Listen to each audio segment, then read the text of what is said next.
Well, the tour's ongoing, really. I kind of started it in the summer of 2016, and I really expect to be continuing with it, till I drop, really. And I started out, of course, doing the all-day events that I've been doing for decades, and then last year I moved to evening events, 4 hours, and this is a very different, because people who really want to know, they would come to the all day events, where I went into loads of things in great detail.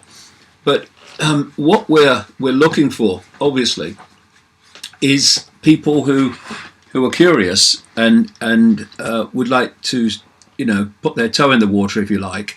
And what I kind of observed as I was going around the world in the last part of the all day ones is how everywhere you were finding people who weren't into the information so much yet. I'm not talking about people who were coming to the events. I mean people elsewhere, but they were uneasy about the world. They were uneasy about the way the world was going. They didn't like the way it was going, but they couldn't put the finger on why they didn't like it, why they felt uneasy, but they did. And so this evening event tour, which has been going for a while now, is not aimed entirely at them, because obviously there's a lot of new stuff in it for people who've followed it a long time. But what I'm finding is pennies are dropping in those people that come along just because they're curious. Yeah, okay, I'll give it 4 hours, and suddenly it's whoa. This makes sense of the world that what I've been told before didn't, and it kind of gives clarity to why they feel uneasy about what's going on, so it's been very successful. And I'm going off into Scandinavia, which will be interesting. Oslo in Norway, and then Stockholm, Sweden, and then Helsinki, and then off into Europe to places like Hungary and Poland and Amsterdam, and then I'm coming back to England and going all around the country, Scotland in the north, right down to the south, and finishing off just down the road from where I live now, about 4 miles on the Isle of Wight. And then I'm writing a book at the moment, and then that I won't finish by the end of January, because then I'm going off to Mexico, talking at an event there, and then going on that then to Australia to do 6 cities in Australia, and then by that time in the spring the movie should be out. It's called Renegade, and it's being shot. In fact, it is all shot basically now. They're editing it by an American company, lovely people, and we've been shooting in Britain. They came to Ireland with me, an event I did there. We've been to Washington DC, to Silicon Valley, up in Northern California to meet Alice Walker, who great lady of The Color Purple, great lady, and it's ready to go now. So we'll see where it goes.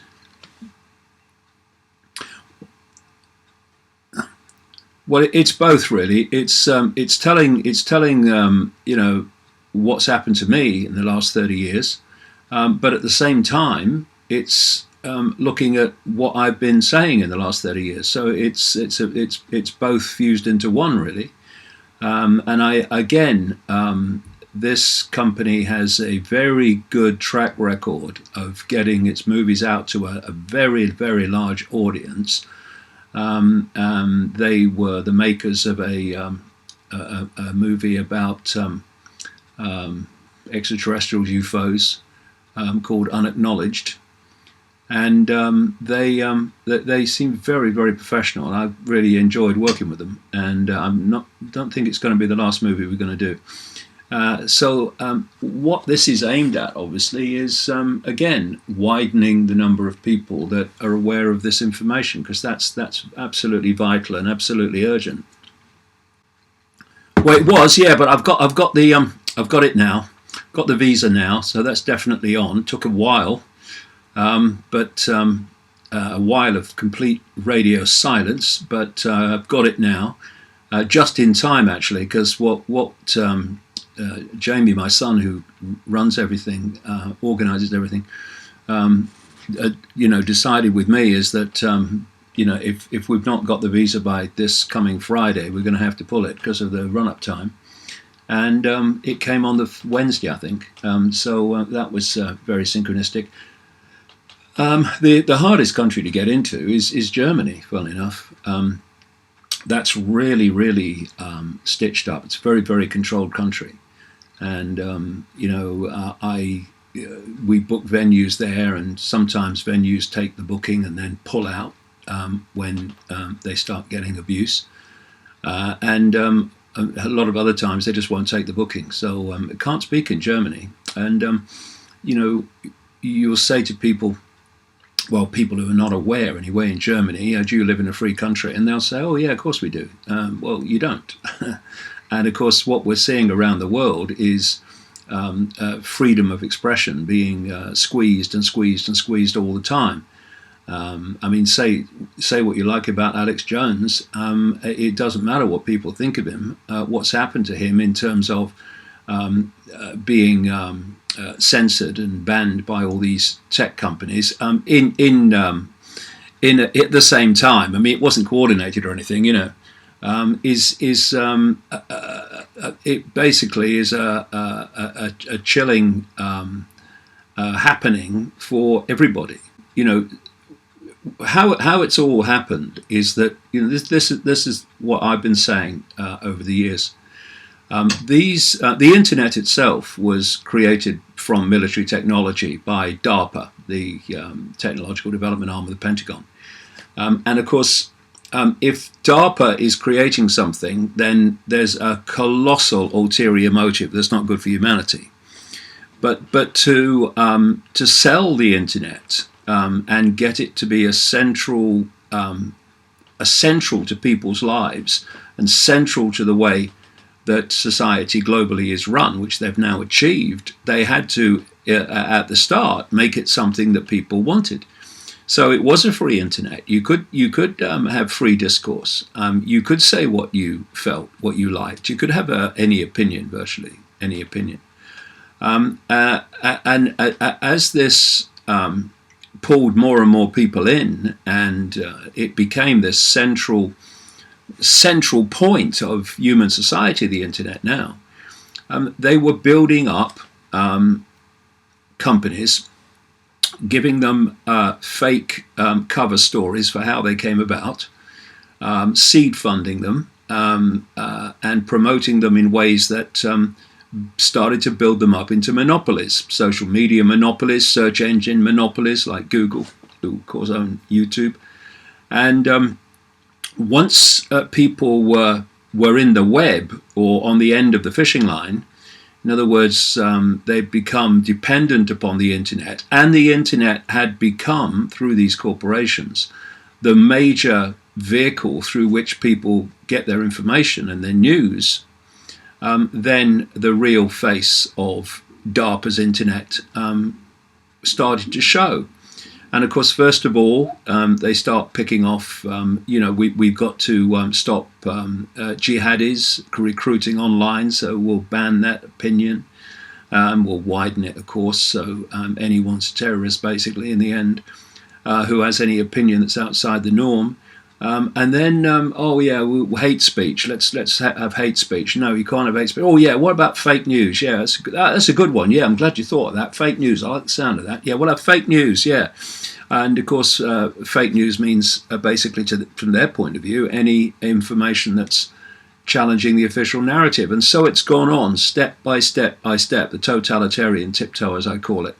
And now we're seeing it get to extreme levels. I mean, I was seeing this actor, this American actor, has just been banned by Twitter for posting a meme that was very innocuous and just a joke relating to voting Democrat, his opinion, and he's been banned because it was said that it could be manipulating electoral outcome. Well, every opinion is doing that. Well, every opinion is affecting an election, because someone may look at it and say, well, I didn't know that about that fella. Well, I'm not voting for him or her, or I am voting for him or her. So what do you do? What do you do then? And what about election advertisements? Do you ban them? Oh, no, because they pay for them. So it's the excuses are becoming, the more extreme it gets, the lamer the excuses become. But it's all been planned from the start. What's happening in China, people need to realize, is what's planned for the so-called Free West. See, China has, it's been a massive laboratory and development operation from this point of view, because you've had a closed society in terms of the government, complete control by the government and its military and other enforcers. And so they've been able to do what the hell they bloody like. And so they've been able to push this on quicker than the West, or the West is catching up. And what you're seeing now is this coming together. This is why suddenly you're seeing Google and these people are getting in with the Chinese government, and absolutely disgustingly Google agreeing to go into China and accept government censorship in its search engine. I mean, that's absolutely disgusting. I mean, you know, Brin and Page don't run Google, but they are aware enough to realize how disgusting this is, and the fact they're going ahead with it is well, disgusting.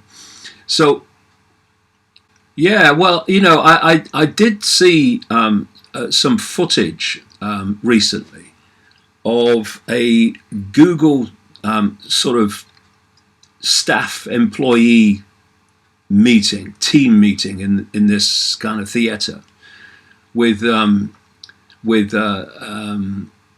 Sergey Brin on the microphone, being openly political in his views and about in American politics. And all these people in the audience, all these Google employees, were overwhelmingly wearing the same type of baseball cap. It's this red and yellow, the colours of Google, and it was straight out of 1984. You know, and Google is, I mean, I'm using this word a lot tonight because, you know, I am talking about Google, so you must understand.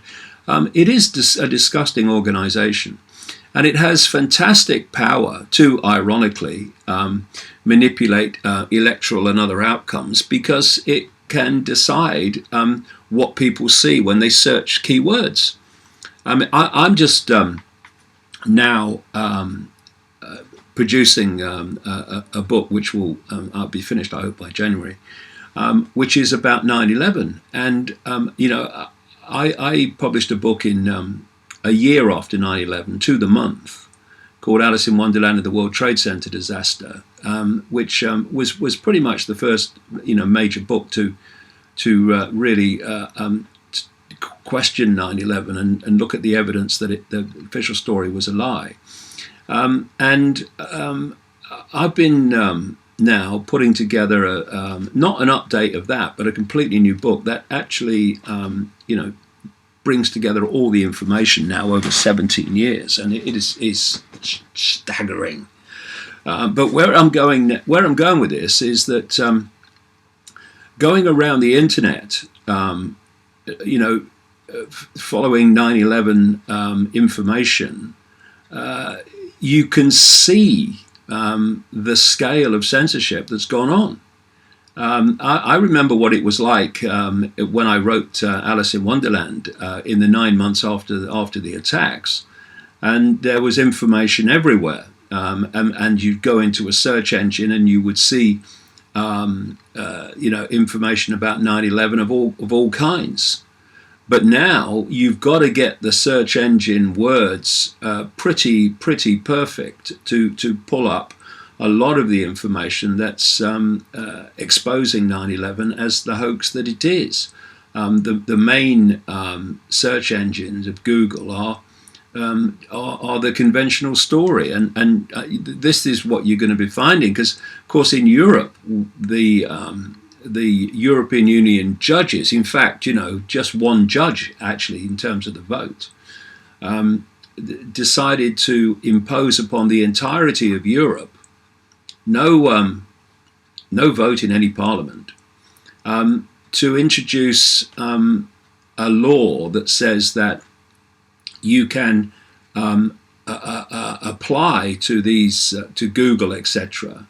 And if there's stuff on there on the internet about you that's not good about you, true stuff, like things you may have been charged with or things you may have done, then you can apply for it to be removed. And this is George Orwell's concept of the memory hole, where things that have happened just disappear and you can't get access to them. So how this works is that it's still there, but it doesn't show on the search engine. So how the hell do you find it? This is, it's basically a right to disappear information that you don't want people to see. That's what the law is. So you add all this together, and the information that's actually on the web, or at least accessible on the web, that is challenging the official narratives of everything, is way less now, comparison to volume, than it used to be, and it's just being worn away and worn away. Yes, exactly, and that, we chatted about this before. Self-censorship is the worst kind of censorship, because no debate goes on. No one knows it's happening. People just don't do it anymore. That's what this is really all about. It's getting people to self-censor. This happens in the mainstream media all the time. Journalists know there's a line that if they cross, they'll be in trouble, so they just don't cross it. They don't put forward stories that are worthy of public attention because of the fact that that's beyond the line that their media organisation would want to go. So this is what's happening now, and people like Zuckerberg and Page and Brin and Dorsey and Bezos. These people who don't, I would strongly suggest, run their companies, but are front people for them. They are, and I'll use the word again, they are disgusting. The way that they parrot on about being liberal and open, they know exactly what's going on. They're higher enough in the hierarchy, even though they're not at the top of their companies in terms of decision making. They absolutely know what's going on, and how they sleep at night. I have no idea. Like a baby, probably. Well, I do hope so, because it's the monopolistic situation that's dangerous. If you had Facebook banning people, well, okay, we'll take the consequences. We'll all go somewhere else. I don't go on Facebook. I have news items every day posted there, but because you try to get this information to every audience as possible. But I don't interact with Facebook. Got too much to do. But if you had alternatives where you could get similar coverage, similar size audience, then if people started banning freedom of expression, then they'd take the consequences, because people would go somewhere else. But when you've got a monopolistic situation, that's more difficult, because where do they go? Where do you go to get anything like the audience with a video other than YouTube? There are people trying to get it out there, but YouTube is obviously backed by this extraordinarily wealthy Google operation, So therefore, how do you compete with that?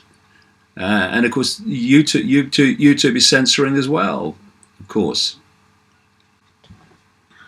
But that's what they want. You see, a lot of this so-called hatred is generated by the people who claim to be anti-hate. That's the great irony.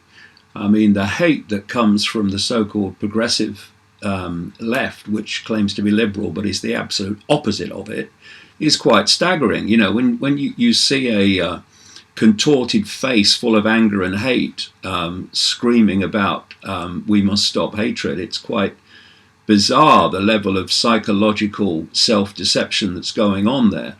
But of course, what the system wants, it wants this stuff.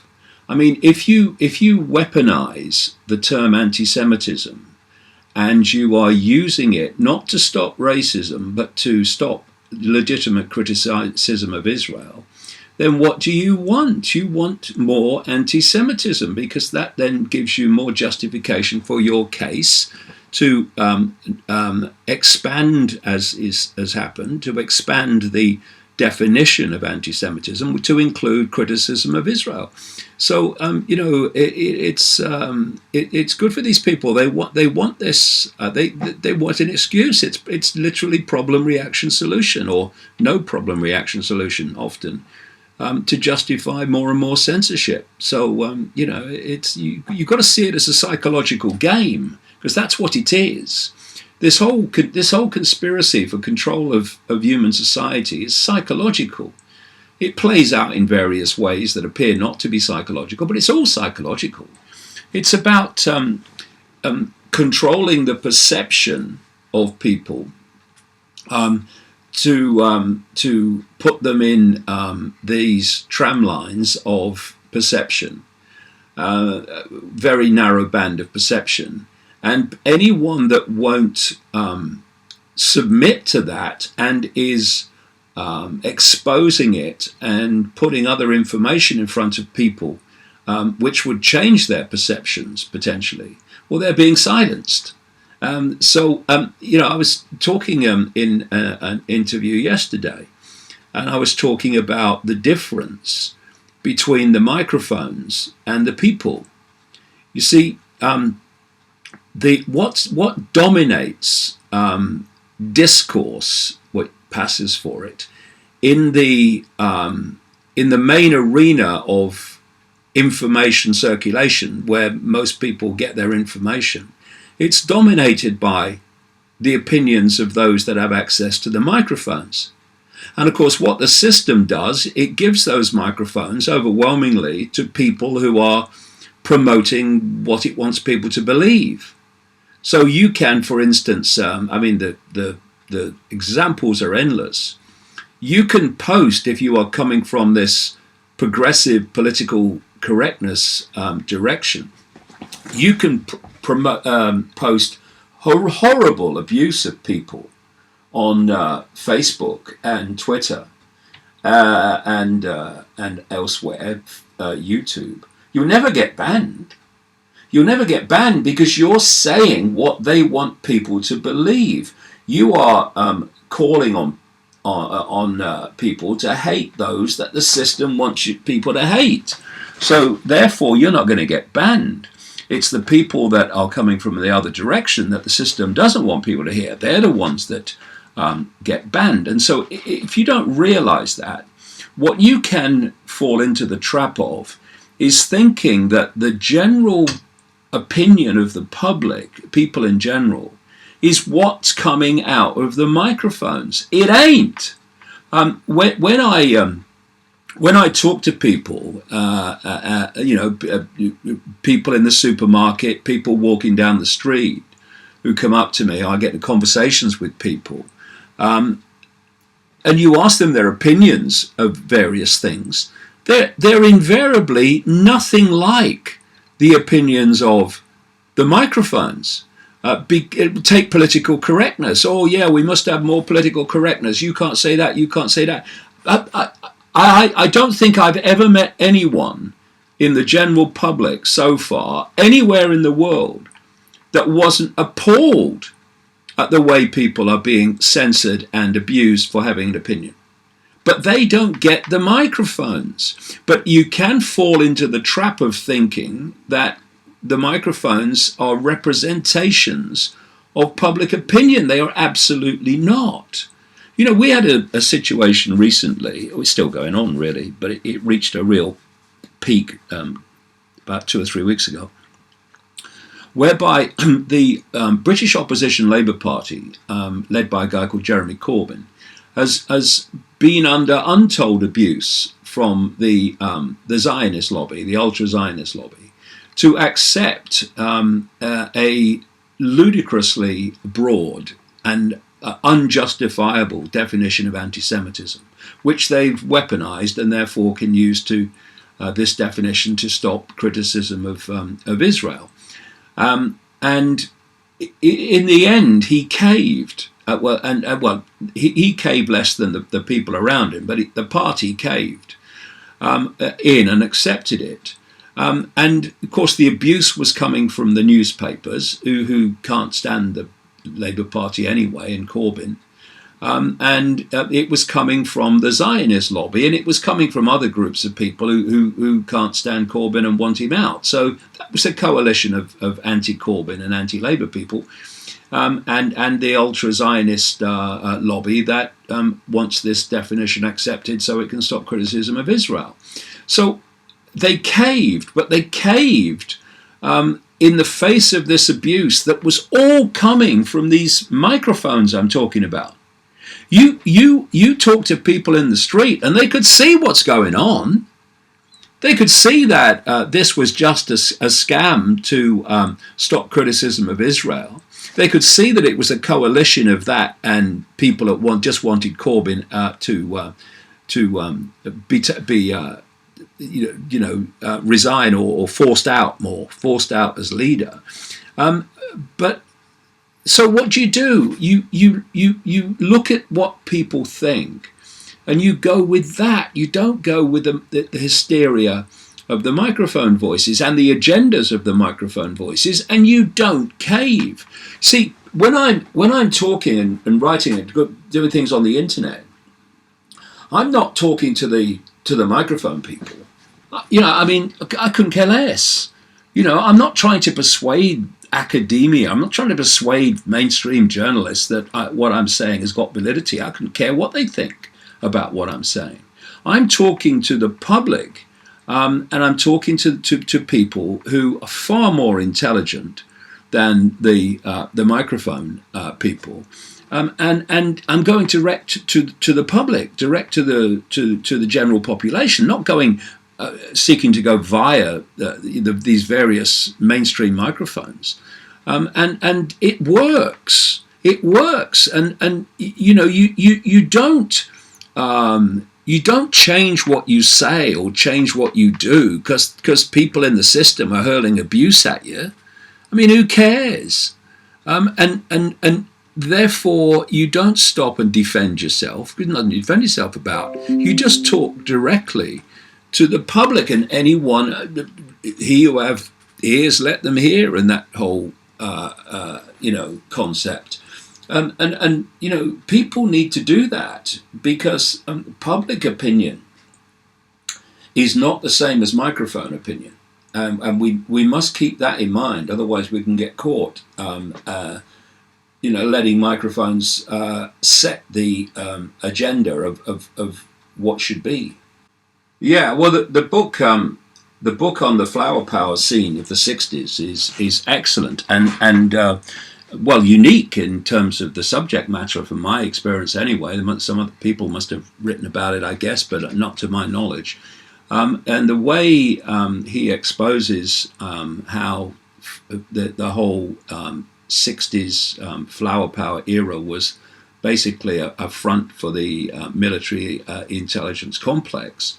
Was very, very not just very very interesting for someone like me, of course, who lived through the 60s and watched it from afar on a black and white TV in England. But it's indicative of the way the system works, and Yes. Now, let's.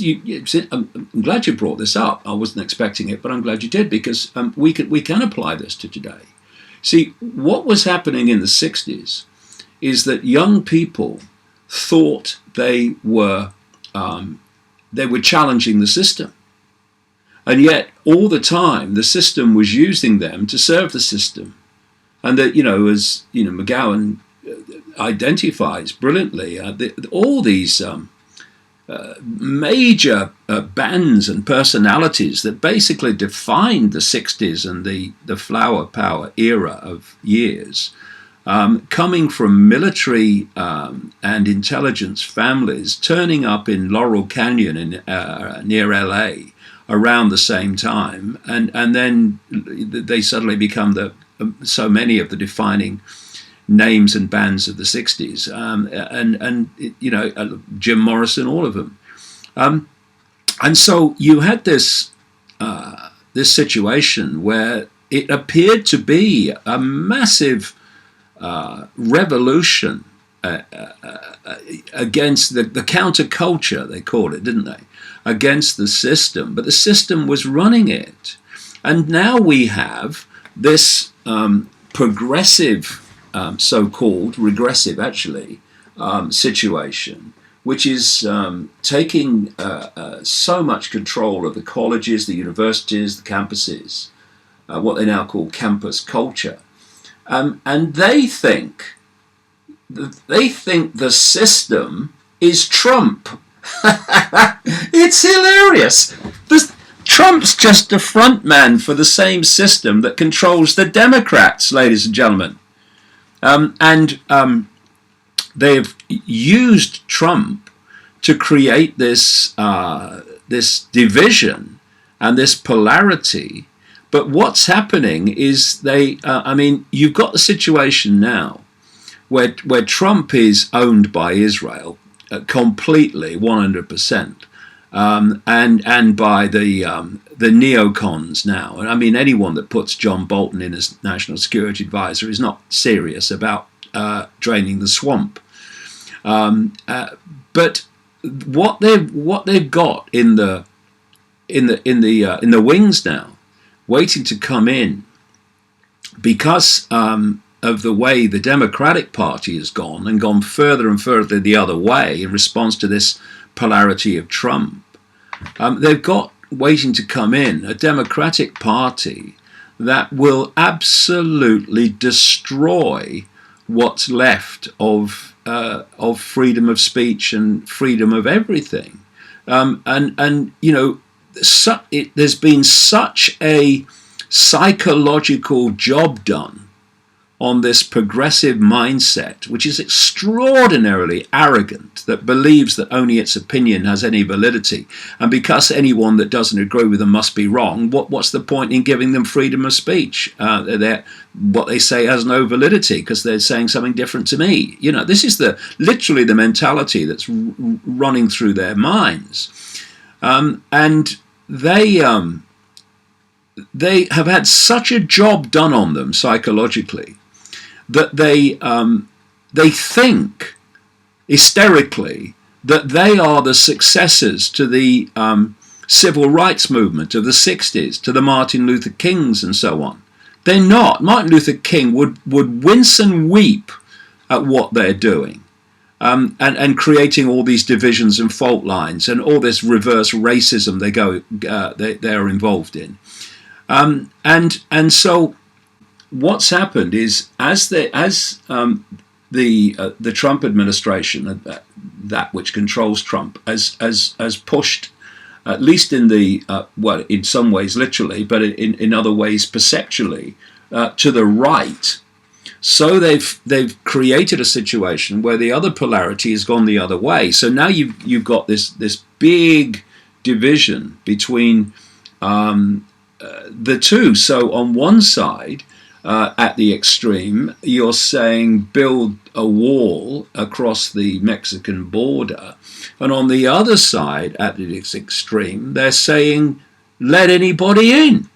Right? This is how far the polarities have been pushed apart now, And so it's literally, you've got an extremist government, whichever one comes in.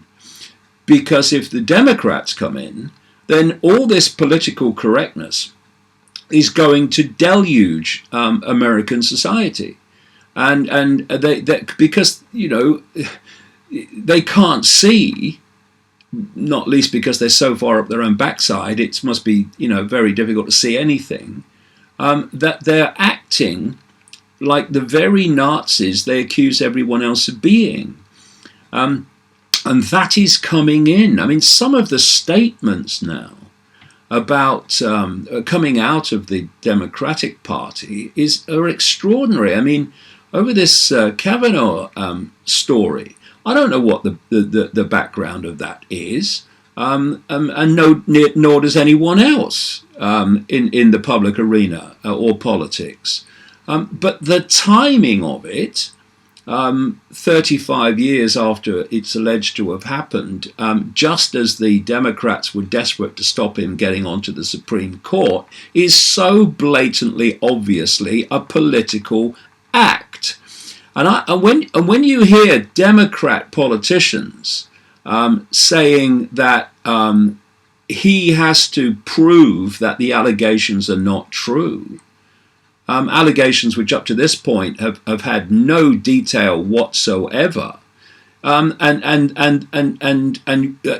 lady Ms. Ford has to be believed as a matter of course. This they don't see how absolutely destructive that is to basic human justice and fairness. But they can't see it. And what I'm saying, Maria, is that is what is waiting to come in. So if people think Trump is extreme, well, you wait till the Democrats get in next time. Yeah, well, the economy's improved for the people that Trump represents, of course. That's why you've had all the tax cuts and what have you. But the point is, and it's the same with migration into Europe. What about the people that are already there and in desperate straits?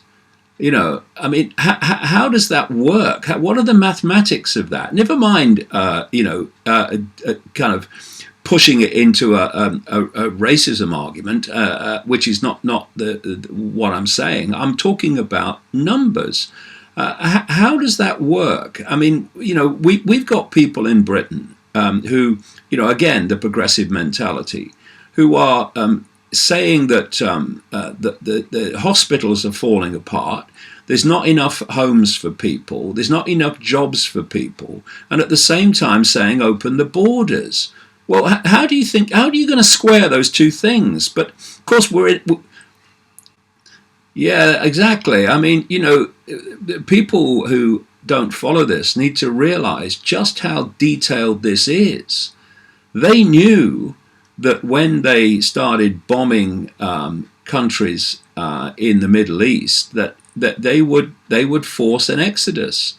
And this is why George Soros and his Open Society Foundation network are fundamentally involved in directing and expanding this movement of people into Europe. This is why Hungary has just banned his organizations, because they've seen what he's actually doing. And he's doing the same in America as well, by the way. It's a cause and effect. It's a domino falling. And the next thing that happens, which is now happening in places like Germany and in Sweden, etc., where I'm going soon, is you now have got a gathering divide and rule situation between the incoming migrants and the parts of the indigenous population, which is exactly what the plan was, to create divide and rule between the incoming migrants and the indigenous population. And this was planned before a single bomb was dropped. They know how these sequences work, and they know how to play them out. Oh, the whole thing. I mean, it's so blatant and so unbelievably obvious. But this is the point. The foundation of what I do and have done for nearly 30 years is connecting dots that don't on the surface appear to be connected. If you are only seeing dots, then you're not going to see the picture. You're going to see the pixels, and that's going to give you only a view of the pixels at the point of individuality. When you see them connected, suddenly the picture becomes crystal clear. And I've been looking, for weeks now, 12 hours a day mostly, because once I get into something, I'm like, I just want to do it all the time. At information about 9/11, and you absolutely need people, obviously, that specialize in certain areas, who have expertise in certain areas. But it's when you pull the whole thing together and play it out over 17 years, that's when the real picture can be seen. And it's so obvious to it. I mean, once it's put together, anyone could see it.